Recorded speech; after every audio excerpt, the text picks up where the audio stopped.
Today on the podcast, we are talking about the Super Bowl and NBA All-Star Game. Two events, possibly one opinion. We shall see. Frame on 8 podcast starts right about now. Get your mind right. Get your mind right. It's a frame of mind.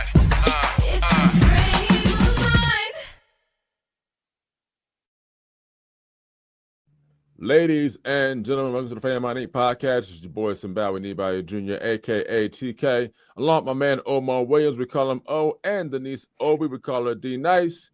Y'all say what's up to the peeps. What's up, peeps? Hello, hello, hello. It is another lovely Wednesday morning, and y'all know how we do. We get things started and popping bright and early. But before we do, it is Affirmation Wednesday, and we're going to get those in and out the way to get your day started.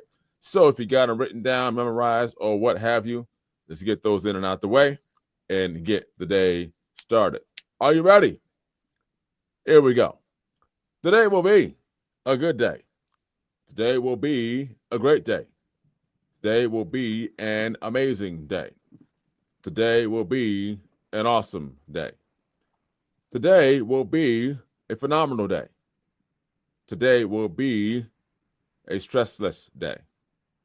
Today will be a stress-free day. Today I will overcome all barriers that want to block my progress.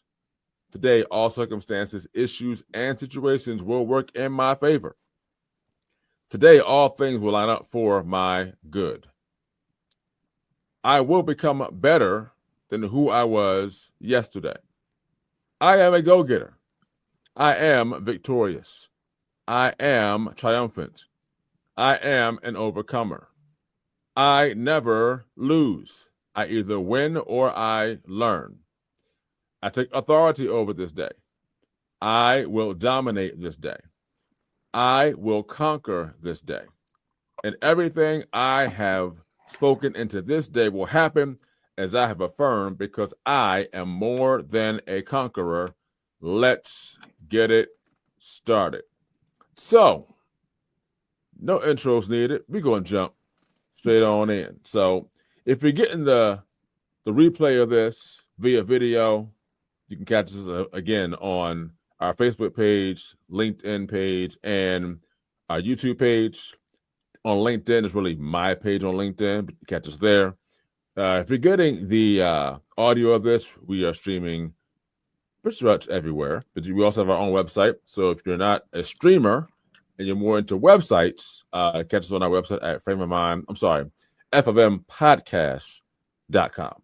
FMpodcast.com. We've got two Eagles fans here, and I'm going to back off and let them have their morning glory for the day, because we had Super Bowl 2 weeks ago, just about now, and we had a very interesting game that I did not see coming. Fast forward from kickoff to halftime, score is 24-0. And even though the score is 24-0, I was not convinced that the game was over. I said, it's the Kansas City Chiefs. It's 14-11. So we got to see what's going to happen in the second half. And y'all know what I'm talking about. 14-11 means it's the 11 guys on the team for the Chiefs and the 3 refs. Okay? I'm going to make it nice and plain. Okay? I'm thinking, all right, by the time third quarter's over, it's going to be 24-24. Okay? That's what I'm thinking, right? And that's not what happened at all. The Philadelphia Eagles had a dominant performance against the Kansas City Chiefs. And even though the score was 40-22, the actual score was 40-6. Let's put that in perspective right now. The actual score was 40-6. The 2 touchdowns that they had and 2-point conversions and all that, like, that's cool. That's great. They came what we got to call garbage time. But if I'm not mistaken, and I'm pretty sure Owen Denise will elaborate on this, I believe the Eagles pulled their starters on defense. So, yeah. So I'm gonna let y'all rock out. Y'all, whatever y'all got to say, y'all go ahead. Number one, get all your feels out there. You know, props to the Eagles, props to Jalen Hurts. I will say, actually, you know what? I'm gonna let y'all talk first, and I'm gonna come back. So, Philadelphia Eagles fans, D Nice and O, y'all had a flow. All right. So I'm so happy that my Eagles won. It was a great game. Before I give a shout out to my Eagles, I have to give a shout out to Xavier Worthy because he carried the Chiefs the whole game, scoring that touchdown for them, or else it would have probably still been a 0 point score for them. Glad I only saw Taylor Swift one time. I know it's not her fault, but we only saw her one time that whole game. So glad for that. But back to my Philadelphia Eagles. I think that was one of the best games we ever played, and I think that's where we showed up the best and the most this whole season, which is good because that was like the most important game for us. Hurts did his thing. I think he was out there even better, ready to play, ready. Defense was even better. Give it out to Saquon Barkley, as you may know him as Saquon Barkley, but we got to give it out to him for also doing his part. But everybody came together for this to be a phenomenal win, and we deserved it. And the city of Philadelphia, including me, even though I don't live in Philadelphia, but we deserve that win. So I'm glad. And I'll probably have more later, but go ahead. Oh, Well, again, I would like to give it up for the team, the organization. yes. They have a great leadership. They got great ownership. They got great GM from top down. They've been doing it for the last, I'll say, 8 to 10 years. Right. They've been consistent. They've had like their last 3 years of draft picks. All of those guys contributed in this Super Bowl. That's big. So that saves you money. That saves you. You can breed them in your system. Like you don't have to get somebody from outside. So you getting all in-house guys who are playing and contributing. So like I said, they're doing a great job. I come from the times of the 90s where we were horrible. We had Rich Kotite, Ray Rhodes. Oh man, Rich Cool. Kotite and Ray Rhodes. Oh my goodness. I've been rooting since then, man. That's why I look now, I'm like, it's a lot of fans. I didn't see these guys yelling when I was younger, but we got room. TK, you can come home too, but I'll let you live. You I'll let you breathe. But you can always, it's always a door open. But hold on, let me Always. Listen, Oh. don't let the draft hit you. Don't Let let get it- low picture, all right? It's all good. Hey, but, that draft. Jalen Hurts, though, they got to start putting a little bit more respect on my guy's name. I'll be the first to apologize on this podcast. I used to say I don't think he's it. He's the guy. He may not have the arm like others, or the breaking down a defense like others, but this guy's a winner. He's a leader, and he's been doing it. You make it to the Super Bowl 2 times out of your last 3 years starting. That has to count for something. So, again, one last thing. I think we got the best defense the Eagles ever seen of all time. Really? Gang Green, this is the 24 Really? birds. Wow. Like they say 85 Bears, this is the 24 birds.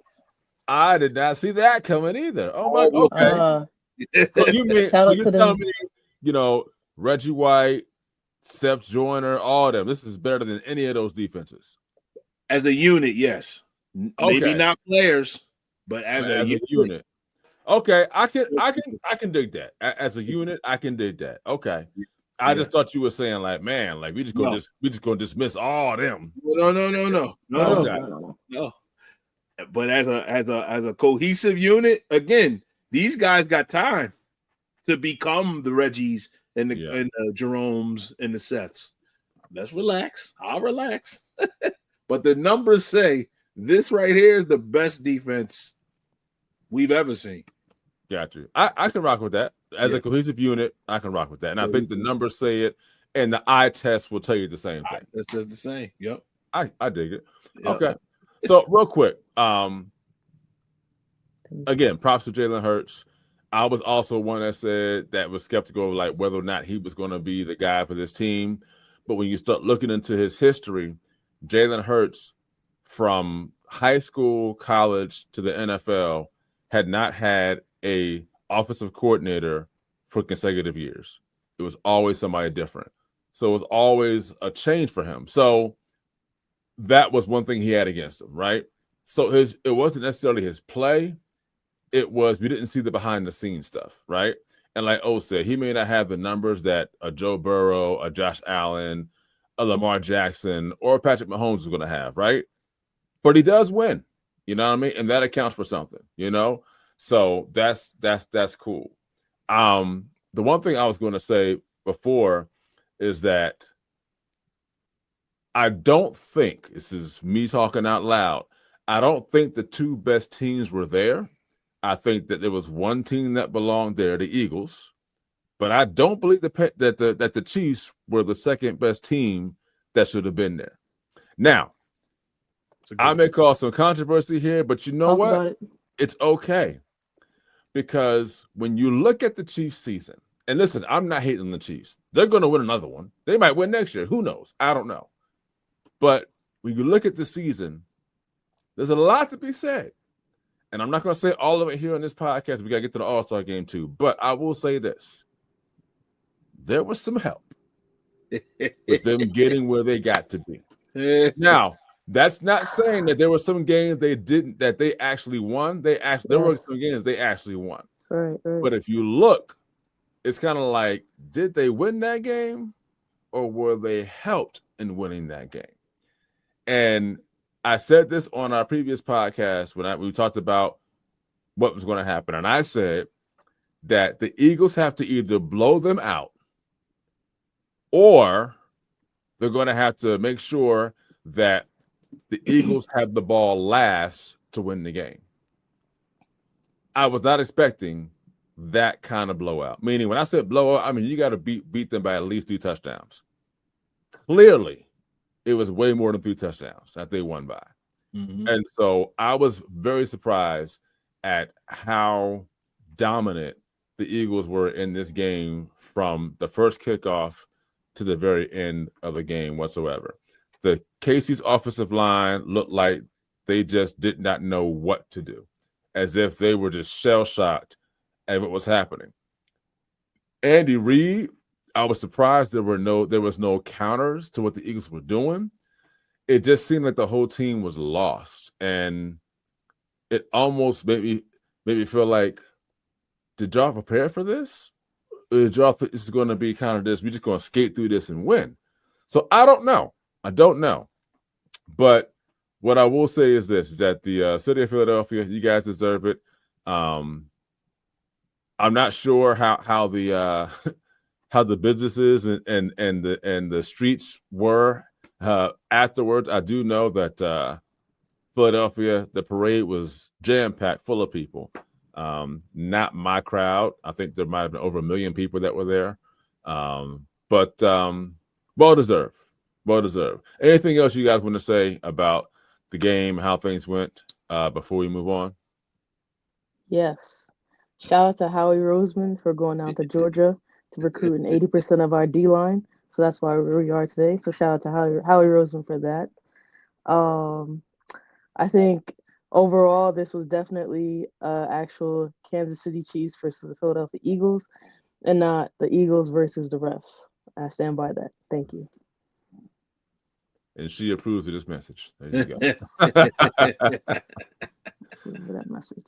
Anything else you got? Oh, Yeah, man. I'll just say this, man. It's hard to scheme when they're beating you. Like again, if you just watch it, they were very disciplined. Like especially the defense. The defense stayed disciplined. They stayed in their lanes, and they didn't need help. Like so, I say this about football: if you have to cheat to win, and I'm not talking about the refs. I'm just talking about like scheming to cheat. Like sometimes you cheat and lean one way or the other way to help stop one thing. So, to give you a quick example. The Chiefs cheated to stop Barkley.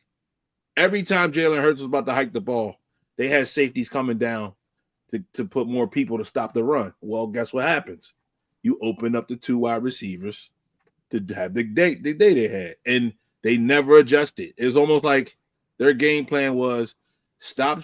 I was about to say Shayshawn. Stop Saquon Barkley. Saquon. Stop Saquon Barkley at all costs, and we don't believe in Jalen Hurts. They literally were telling the world he got to beat us, and he did. So, I mean, the Eagles were beating them man up, man for man, no cheating, just playing football, and they couldn't block him. They didn't blitz all game, but they sacked him like 6-7 times. Yeah, that stat is phenomenal. yeah. Phenomenal stat. I will say this too, man. Like, I think Mahomes got hit more in that game than he did all season. All season. And he got. I could be wrong, but I think he got sacked more in that game than he did all season. There was nowhere to go. Nowhere to go. Nowhere to go. Running game was non-existent. The passing game didn't do much of anything until the fourth quarter when the Eagles had put in their backups. And then they didn't cross the 50-yard line until I think the fourth quarter. That's amazing. Amazing. They didn't cross the 50-yard line until the fourth quarter when they, correct me if I'm wrong, when they threw that touchdown pass, the first touchdown pass they threw. I think that was the first time they crossed the 50-yard line. Right. I believe. I could be wrong. But still, for a Chiefs team that went through this whole season doing what they did, to not cross the 50-yard line the entire game until the fourth quarter, that's monumental. And then getting back to the Saquon Barkley thing, like their game plan for Saquon Barkley actually worked. It actually worked. Yep. It worked big time. Everything else is what came crashing down. Like they stopped the run. Like Saquon might have only had 58 yards, maybe if that off of what, 20 carries? And it's like, okay, your defensive scheme worked. For him. But everything for him. Yeah. Everything else fell apart. Everything else fell apart. Yeah.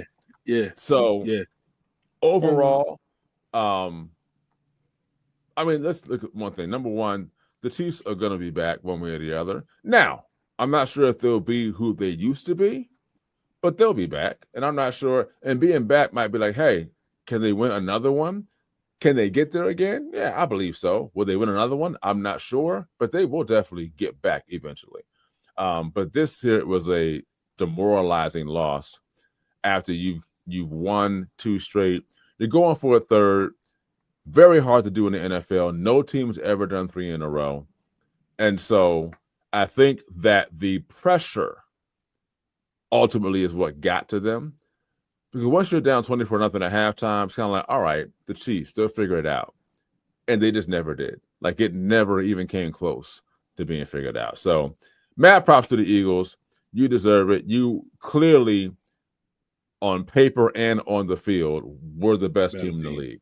Yep. I would have liked to have seen the Eagles in Detroit play. Me too. In the NFC Championship game. Me too. I just think that Detroit, they are who they are. The coach is who he is. He's going to coach that way no matter what. And I respect him for it. I respect him for saying, look, 4th down, we're going for it no matter what. As long as it's within on their side of the field, or if it's like 4th and 1, their side of the field, like I trust my defense. But again, when it gets playoff time, like be who you are, but also make adjustments knowing that it's playoff time. Like you got to make those adjustments to say, okay, we're playing this team. We know what they do. We know what we do. But when it's time to make a decision, and again, I'm not an NFL coach. I do coach, but I'm not an NFL coach. But everyone knows that adjustments need to be made when it comes playoff time, because playoff time, that's a whole nother season. Like regular season and playoffs, 2 different seasons. Right. So you got to make adjustments for a different season that now has heightened expectations. So we'll see what happens next year. But congrats to the Eagles. You deserve it. And we'll see what happens next year. Transitioning to the NBA All-Star game.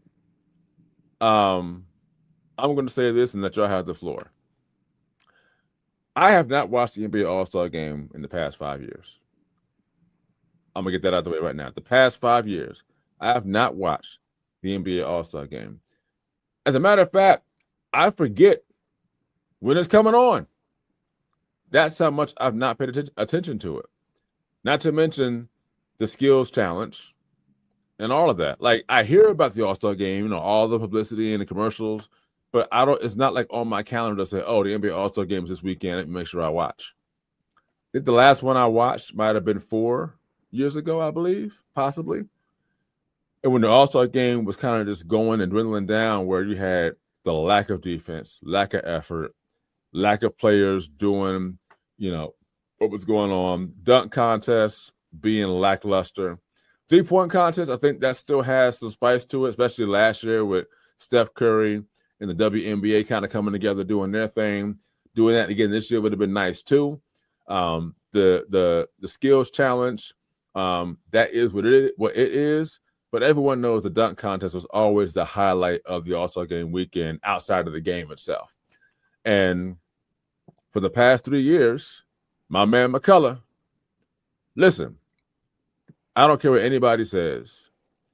As of the past 3 years, he is the best dunker the NBA does not have. McClung. I'm sorry. Yeah, McClung. Yep. He is the best dunker the NBA does not have. Regardless of John Morant, regardless of Zion or LeBron or anybody else, Ant Edwards, because they have not competed in the dunk contest, so they can't say they're better than he is. He has won the past 3 years. Shortest guy on the floor who is not an NBA player. And I think at this point, he understands, and the NBA organization understands, he draws the crowd for that Saturday. And so the question was asked to him, will you come back next year? His response was, if they want me bad enough, I'll come. That was him marketing himself. Yeah, because now he understands, y'all need me. Yeah. Y'all need me. Yep. Reviews. So if they don't be bad enough, I'll come back. But we'll see. Right? The All-Star game, again. The format they had this year, cool. Again, I didn't watch. I saw highlights and all that stuff, and I saw the sports, news casters talking about it, but I didn't watch. But evidently, from what I've heard and what I've seen, there was more effort. But at the same time, it's just, okay, is this the end of the All-Star game? Or is it the end of it how we known it? Is it going to transition to something else? What are your thoughts? So I'll say this. I haven't watched the All-Star game since Zach LaVine and Aaron Gordon. That's the last one, yeah. That was like the last of the old way. Mm-hmm. Like where the dunk contest was great with 2 stars, mm-hmm. right? Like 2 actual players. Mm-hmm. Good dunks. 3-point contest is always good. I don't think that's ever bad because 3-pointer's a 3-pointer, right? And then the game was okay. I don't know how long ago that was. That might have been what, 8? That's maybe like 8 years ago. Yeah. So, yeah, something like that. Yeah. So the game now, I don't even, like I said, I go on YouTube and get the 6-minute version of the dunk contest, the 6-minute version of the 3-point contest, and I don't even care about the game at this point. I heard that this year they did like what they do, like OGs versus young guys or something like that. OGs against rookies. And then one like a European team too, or am I making that? It was like a I think there was talk about international. that, but Okay. that hasn't happened yet. It was 2 OG teams and I believe 2 rookie teams. Right, which the concept makes sense because the younger guys are going to try to outshine the older guys, which will make for a tougher fight. But again, man, I do believe it's going to go in a direction where it's not going to exist anymore. They'll just do skills challenge, like pretty much like the NFL did. And it's NFL and somebody NFL and is it hockey? I Make a long story short, these guys make so much money they don't even want to be involved no more. Yeah. So now it's just let me do skills challenges, which is fine. I don't need to see the NBA All-Star game anymore. Like, and you know who they're gonna blame this on, and I'll be done. This is gonna be LeBron's legacy, and I'll leave it at that. Go ahead, Denise. I say I didn't watch much of it. I only watched the highlights, and pretty much the only highlights I saw, I thought it was a comedy show because it was Kevin Hart and Drewski and all them like cracking jokes and doing their thing. And then I saw it was a fan going against and he won like $20,000, I believe. Something like that. Yeah. He won something. Yeah. I forgot who he went against, but he ended up beating the pro player, and that was all I saw. And I was like, well, the last time I really watched it was when Aaron Gordon was shooting, but other than that, it's not the same anymore. Like Insane. it's just marketing, and I think that's what a lot of sports has become now. It's just marketing. So Yeah. there's not much love in the game as it used to be. Well, I'll say this: long gone are the David Stern days. That's what I'll say. Now, listen, no shade against Adam Silver whatsoever. He messed No up shade later, against though. him. Adam Yeah. Silver has taken the game to new heights. He's done a great job. I think that he was the perfect predecessor to David Stern. But when it comes to the brand and the respect for the organization, long gone are the days of David Stern. Like David Stern did not play. Like his rules were the rules he had in place. They were in place to say, this is what you represent. This is how things are going to go. And this is what it's going to be. Now, you could say he ruled with an iron fist. Some say that it wasn't an iron fist. Some say that it was all about the brand, and what the brand needed to do was what he felt needed to happen. And that's what, I mean, when you work for an organization, it's about the brand. It's not about you, the individual. It's about the brand that you are representing. One thing I will say, I saw this on Clutch Sports, and I saw that, and I'm not sure if this is correct or not. I saw this Clutch Sports, I think they're pretty reputable, all right. But it said that the commercials and breaks were 2 hours and 26 minutes. Yeah. The All-Star Game minutes were 33 minutes and 41 seconds. I have to add a point to that. That, if that is the, Back to the market. if there's truth to that, that is a crying shame. Yeah. That the commercials and breaks were an hour and a half longer than the game footage. That's sad. That's sad. Go ahead, D-Nice. I'll say also talking about commercials, we got to go back to the Super Bowl for a second. I think this was the worst year for commercials overall in the Super Bowl. And I just had to say that about commercials. But it's back to the marketing thing as well. It's marketing. It's to bring money. It's to bring fame, publicity. It's not really about the game anymore. It's just marketing and who I can get, which celebrity I can put in front of the camera to make this brand go viral or do whatever I want. Mr. Beast, he's making his own ploy, so it seemed like he was taking over most of the celebrity game. So it's just marketing. I don't think it's a game anymore. Yeah, it's sad. Yeah. Again, as a basketball fan, I'll say this: I would rather watch college basketball than the NBA any given night. Any given night. And listen, while the NBA is still making money, like there may not be that many changes come because it's like, well, we're still making money, we're still selling out. Like, why make any really harsh changes?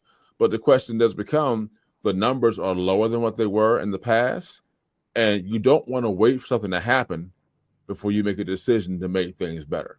And Adam Silver had a press conference either last night or today, and he said, I'm not going to say that there's not ever going to be room for improvement, but I like the state of which the NBA is in right now.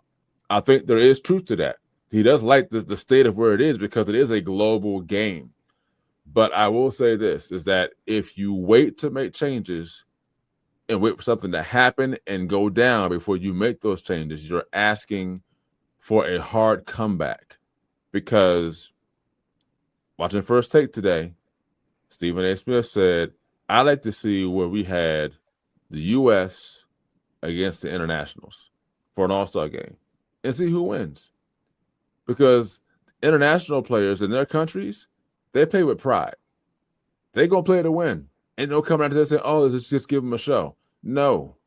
Like, those countries are like, no, you play to win, you play with pride, period. Is that what our team is going to do? I don't know. I would hope so.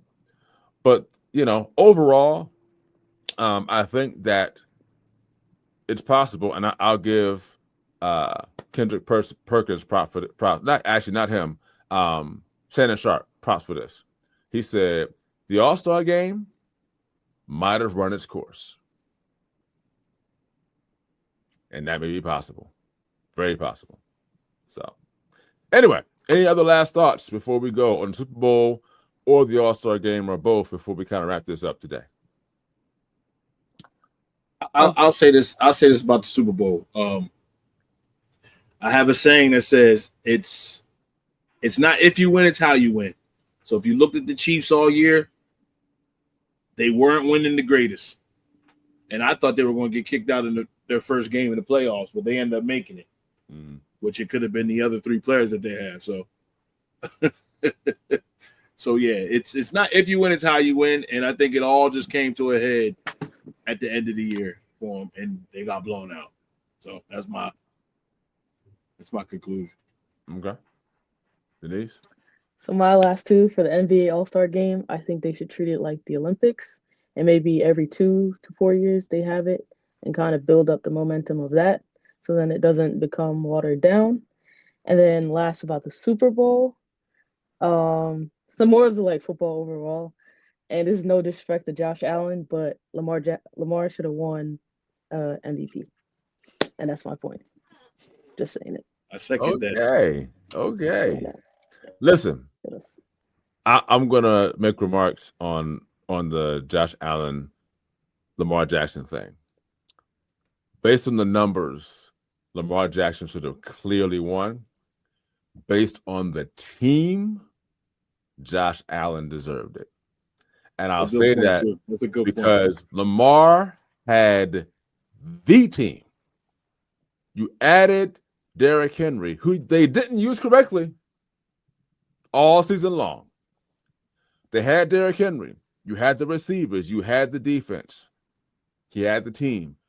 Josh Allen's expectations for the Bills, there almost weren't none because they got rid of, oh my gosh, what's his name? Call his name out to me again. Wide receiver.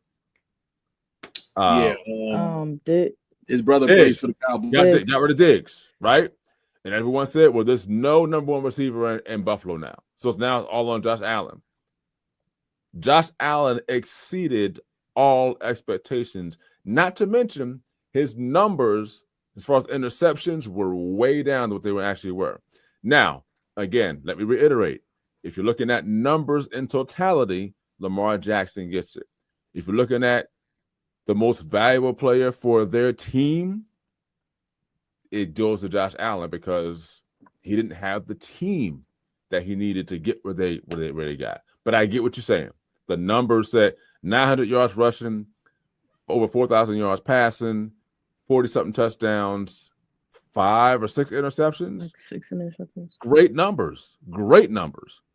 But I got to give Josh Allen his props. I think that to a large degree, he earned it. But I think they could have had co-MVPs if they wanted to. Because one year we did have that before, co-MVPs, right? In the end, somebody's going to lose and somebody's not going to be happy, right? So, but I'll say this. If Saquon had broke the rushing record, he might have got it. He might have got it. And the conversation was, well, since he didn't play, you better win the Super Bowl. And that's what they did. So, and Saquon is happy with that. He's like, look, I got a ring. I'm cool with that. So, my last thought altogether, NBA All-Star game, from a totality standpoint, this is the way they're going to do it.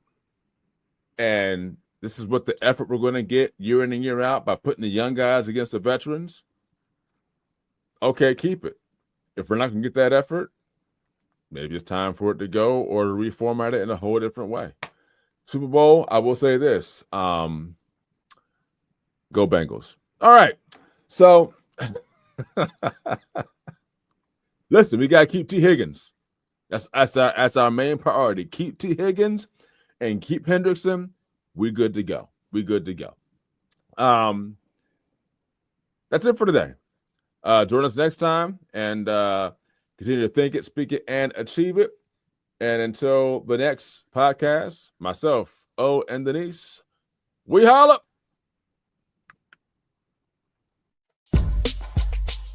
Thank you for joining the Frame of Mind Inc. podcast. And as always, here at Frame of Mind Inc., think positive thoughts, say positive things, and do positive deeds. As our tagline says, think it, speak it, achieve it. See you next time. It's the frame of mind. It's what you say and what you do. Don't forget to check us out on the web at www.frameofmindinc.com, where you can browse our online apparel store, listen to some of our original music and production services, as well as view our videos and projects we've done for our clients and customers.